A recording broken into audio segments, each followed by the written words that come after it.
These men and women are the backbone of our evolving foreign policy. From civil wars to sectarian violence. From trade conflicts to economies looking inwards. They tackle emerging global issues and shape and redefine foreign policy. What does it mean to be a diplomat? What makes a diplomat? We talk to the men and women who are on the hot seat. This is the Diplomacy Show. Hello, Cherry. How are you doing? Thank you.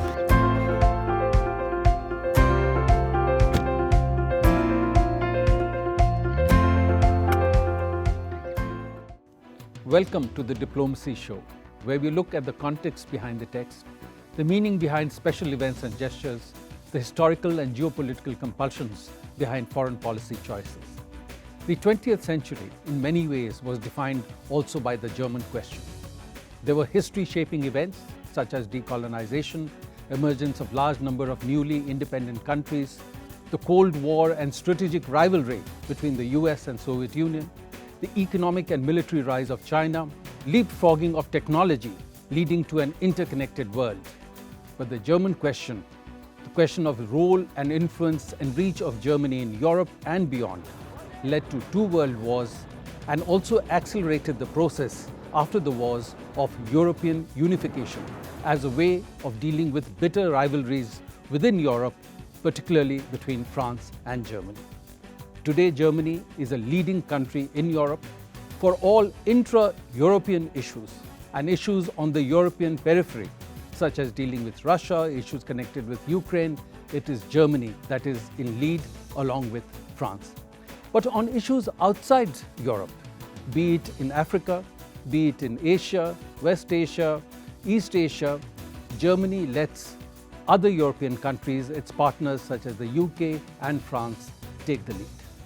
Where is Germany's role in the world headed? For India, Germany is an important partner in Europe, its largest trading partner at about $20 billion, twice the trade that India has with France. We also have an intergovernmental consultation mechanism where several cabinet ministers along with the heads of government come together for meetings, which is something that India has with no other countries. To understand all these developments, we have as our special guest in the studio, Germany's new ambassador to India, Ambassador Lindner.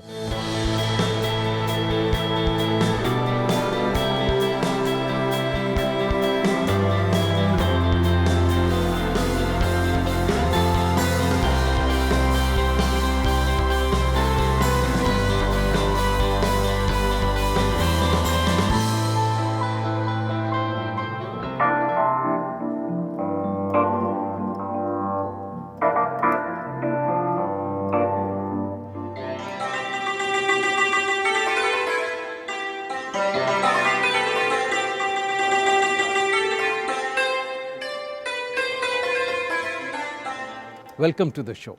Thank you, Ambassador. It's good to be on the show. Thank you. You come to India recently, and everybody noticed that when you went to present your credentials to the Indian president, you went there in a red ambassador car, an Indian car. What was there behind the choice of this particular color and the car that you used while presenting your credentials? First of all, the car is an absolutely stunning car. I love it. It's just a wonderful car. The first car built in India, 58. So I thought, you know, Germany produces brilliant cars. Everybody knows I could have come in a Porsche or Mercedes or Audi or BMW. I said, no, I want to come with this ambassador car because out of respect to India and showing that you have produced a wonderful car here, and not only me, but many, many people now in India love it. They follow me and they say, this is anti-ambi, don't do it away. This is a great symbol. Mm-hmm. Well, of course, the step you took was widely noticed. Before you came to India, you were the state secretary in the German Foreign Ministry, the highest bureaucratic position. From that position, you could have virtually chosen any country to go to as ambassador. How did you choose India? It's true. I don't want to mention out of respect for which embassies would have been available, quite a number of the biggest one. I said, no, I want to come to India. For several reasons. One, I've been here in India 42 years ago. Since then, I have just, always kept it in my heart and in my mind to come back. Surely when you came to India more than 40 years ago, you didn't come as a diplomat. You were here in another capacity. What brought you to India then, and how has India changed from what you saw then and what you're witnessing now? Well, the only thing which was similar was my hair length, which was a ponytail at that time as well. But the rest, I stayed in, very, very cheap hotels. Salvation Army Hotel, went around with second-class trains where people were jumping into the windows to get a seat. And, I just wanted to see what's this India which we knew from Hermann Hesse and from our philosophers, meditation, spirituality, these kind of things. I was searching. And I came to the country and I spent 6 months here, but I continued also, and so I spent 4 years traveling in the world. But this 6 months in India, they just burned themselves into my brain, because it's an explosion of impressions, of colors, of smells, of noises, which still exist today. And this is a kind of an enigma. I'm really happy to be here, because you never stop learning from India and seeing sensational things every day. You have a personal look and appearance which is very different from the normal appearance of a diplomat, who are normally very staid and conservative. And you're also very deep into music. There are several CDs that are credited to you. You're being involved with music, a different sort of personal appearance. How has that impacted the advancement of your career? Have people seen that as an aberration, or has it helped you? I love the word aberration. Of course, I'm also a lawyer. That's what you expect from being a diplomat. But I've studied music, and I was my whole life into music. So music is my spirit. In fact, I wouldn't have survived my diplomatic life without being a musician, because as an artist, you need some input and creativity. And our diplomatic world is not really artistically or spiritually very challenging. It's more the brain, the intellectual strategies, these kind of things, which is all fine. But if that's all you do, that's only one part of your interior world. So for me, it was a life necessary fact that I'm a musician. Do away with that being diplomat and being a lawyer, whatever. This is a professional challenge. But did you have to work harder to prove to your colleagues that you're as good as them, although you I guess, you never know what people talk behind your back when they say, oh, look, a ponytailed spokesman of the government or state secretary, maybe, but you get over this. And maybe you have to be careful that you are even a bit better than others, because you have to show quality and that you are qualified for this, and that you're not just a kind of a freak or a kind of a hippie doing his diplomatic work now. It's not. I love this diplomatic work. I love to be a politician, and I adore it, but I need an addition, and the addition is the creative world. From 2002 to 2006, you were the spokesman for the then German Foreign Minister, Mr. Joschka Fischer.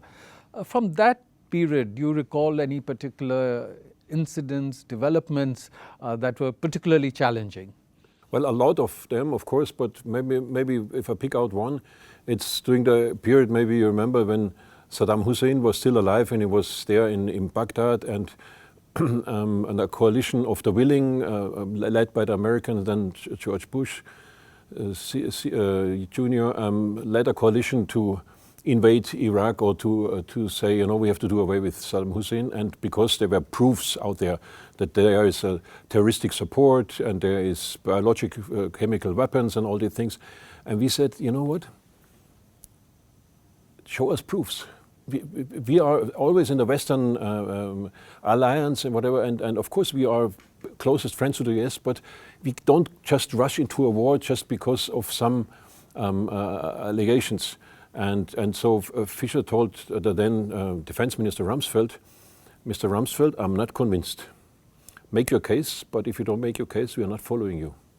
And we didn't. So Germany was one among the French and the Russians at that time which didn't follow that. That must have been a dramatic moment. It was a dramatic moment. It takes guts to say this, but we're still, we were friends, but even among friends you have to say no sometimes. In 2014-15, you were representative on behalf of the German government dealing with the Ebola crisis that was threatening to impact on the whole world. What were the challenges being faced then, and what eventually enabled everyone to emerge victorious from there? Well, the challenges were that you had 16 outbreaks of Ebola before that, and all of them were relatively small. And the 17th, that one, was a big one. And this was one which threatened the international security, because we had already the threats that they would come out from Lagos to New York and to other places, and then they would spread out, and there was just like in a horror movie, that you would have no remedy against it, and you would have this kind of disease everywhere in the world, and mankind is eradicated or something. This other, if I say the extreme. So to find the dimension, to find ways how they transmit the Ebola, and of course to do this you have to expose yourself to the risk as well. I went like 20 times to Sierra Leone and to Guinea, and just there to the treatment centers, to the funerals, and just to see, to take out some lessons and give it to our doctors and to our research facilities. And internationally with the UN, we are part of this WHO institution, where we found then at the end a way to deal with it, meaning intercepting the personal touch, that you're not passing this on. But it was a very stressful time, because we never knew whether we would succeed or not. You've now been assigned to India, and as we mentioned earlier, for India, Germany is a very important partner, is the fourth largest economy in the world. India is also seen as the sixth or seventh largest economy in the world. There are more than 1,700 German companies in India, more than 200 Indian companies in Germany. Germany has invested more than $11 billion in India. Indian companies have invested more than $7 billion in Germany. What are the objectives that you are setting for yourself for this relationship? Where do you like to take it? Yeah, well, as you said rightly, the relationship is already a very close one, a very friendly relationship between Madame Merkel and Prime Minister Modi. They like each other, but also between the governments and between the different institutions, our business community, the Goethe institutes in the country, and chambers of commerce. So all of them are very well placed here, but there's always room for improvement. Now, this improvement, of course, it's in the reform of Security Council, it's in even more investments into India, maybe some exchange of programs which we can improve the skills of labor in the country, artificial intelligence, the digitalization. There are a lot of even new topics which we can add to this. Of course, we do development assistance, which we have huge amounts for cleaning the Ganges, for renewable energy. So there are so many aspects where we can still improve, where we do already a lot, but where we can improve. But my additional point would be to create even more sympathy between the two people.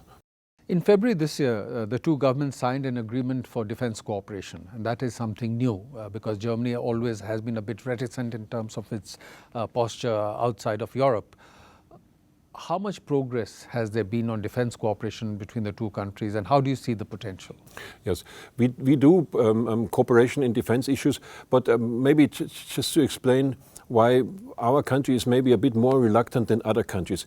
We have had, as you mentioned in the beginning, a very dark chapter in our history, which was the Nazi regime, and which caused the death of 20 million Russians, 6 million Jews, the Holocaust. So all this done by German militarism. They wanted to dominate the world, and they had caused 2 world wars.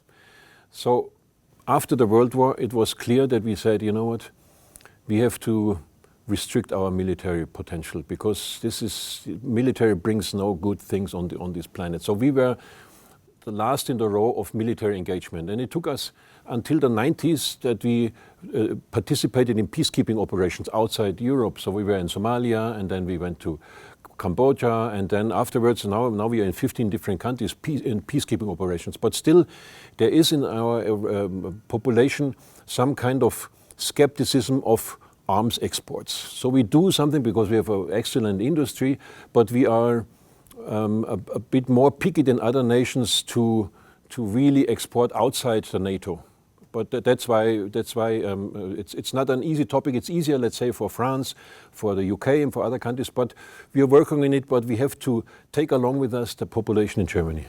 There was a time when Germany showed a lot of interest in getting Indian skilled personnel, tech personnel, to Germany under a special visa arrangement. And also there has been some focus and effort on doing language training, German language teaching in Indian schools, in the Kendriya Vidyalayas.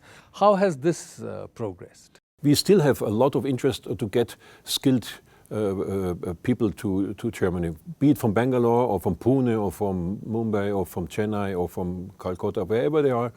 That's why we have 6 Goethe institutes in India, and they all tell me that they have such a huge number of applicants. They could, have 10 times more offers to students if they would accept all of them. It's just a point that we need space and we need money for the teachers and all this, but it seems that the interest is growing. By the way, there are more Indian students in Germany than in the UK. Clearly, as India and Germany work to strengthen the bilateral relationship, they will also be impacted by global developments. One of the challenges the world is watching is the strain, in a way, in the relationship between US and Germany. Germany has come under criticism for President Trump for not doing enough on defense. There's also been personal criticism of Chancellor Merkel. So how is Germany looking at the relationship with the US, which has been a critical partner for Germany after the Second World War? There was the Marshall Fund for reviving the German economy. Germany is part of NATO. There's been an alignment of the interests. So how do you see this new challenge? Well, I think first, make no mistake, we are very close allies to the US. And the US is not only the current president, but the Congress, the US is all of America. All the different states, all the, the Hill, and there are so many interpersonal relationship between the US and us. It's just our closest ally, our outside of Europe.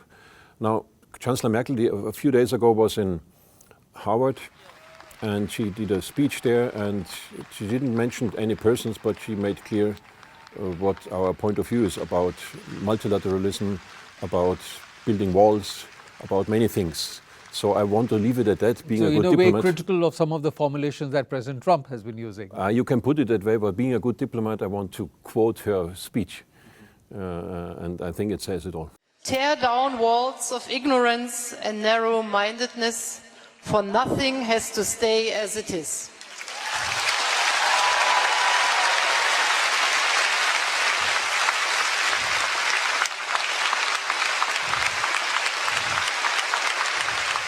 So in Europe,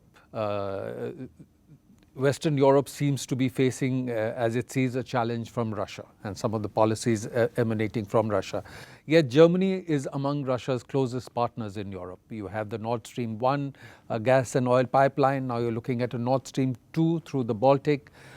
How are you assessing the relations with Russia, and what can be done to improve the present dynamic? I think very few countries in Europe know the Russian side as well as we do.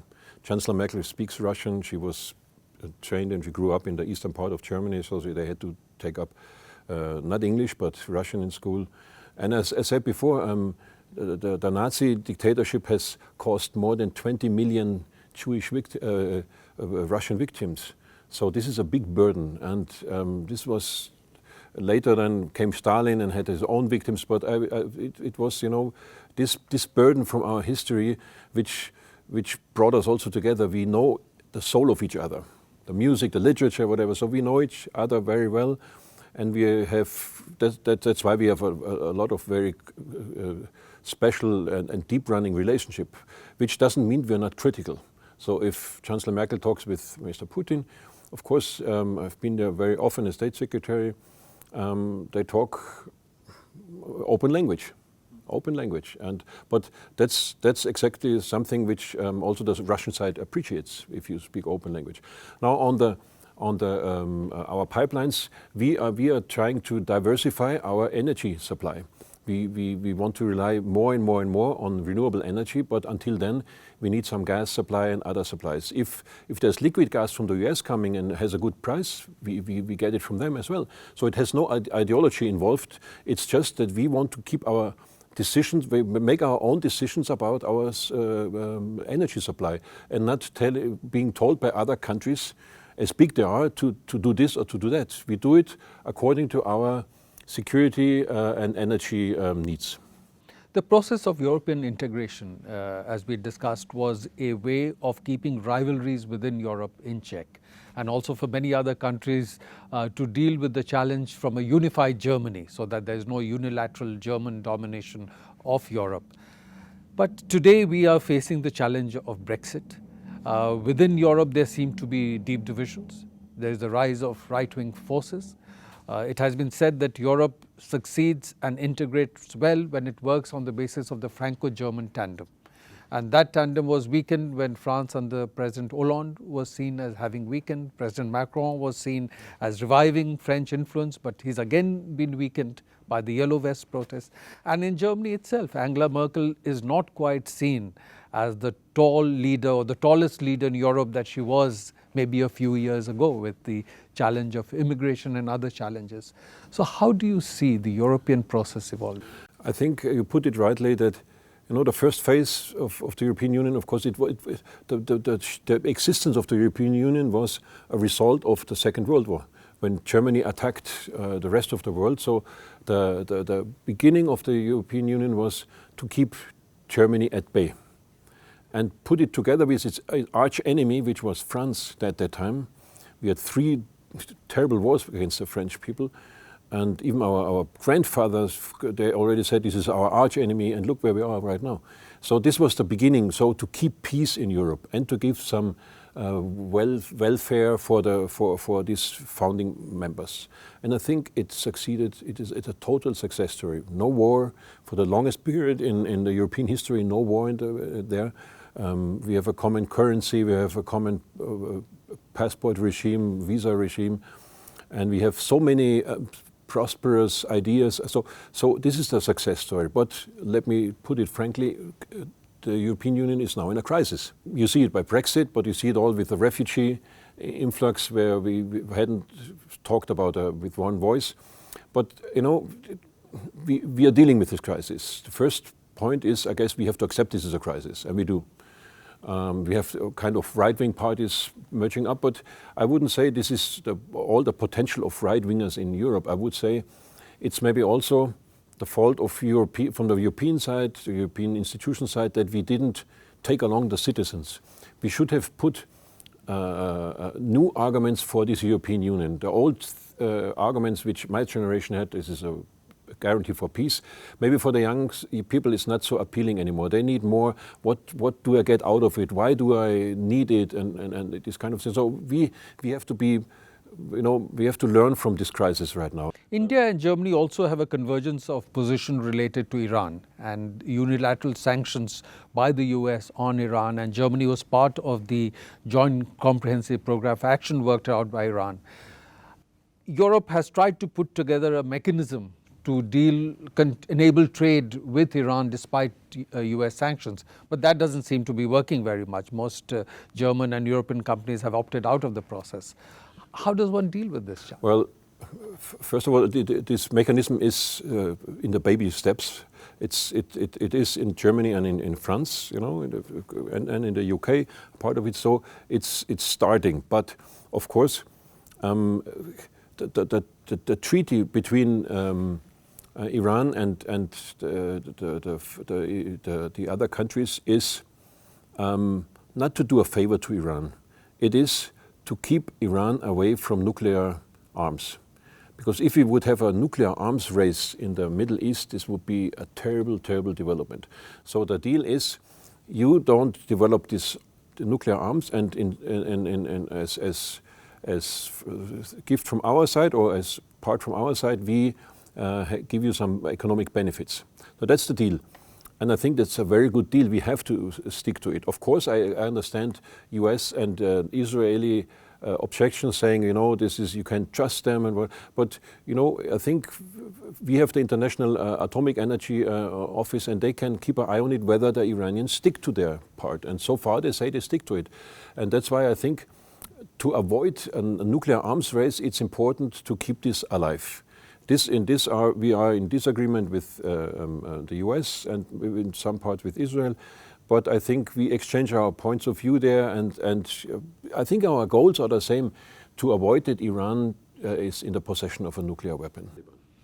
Well, in many ways, Germany was a challenge in the 20th century, but today it's a new Germany. It's a leading economy in the world. It's a very important partner for India. The two countries work together in the framework of G4, along with Brazil and Japan, pursuing permanent membership of the UN Security Council and supporting each other's candidatures. They are also together in the G20, which is a grouping of major economies in the world to deal with the continuing economic challenges. The bilateral relationship has tremendous potential, with defense, vocational education, technical cooperation, and potentially a free trade agreement being among the parameters that can take the relationship forward. So, Ambassador Lindner, I wanted to thank you for joining the show and sharing your perspective. Thank you, Ambassador. It was good to be on the show. Thank you.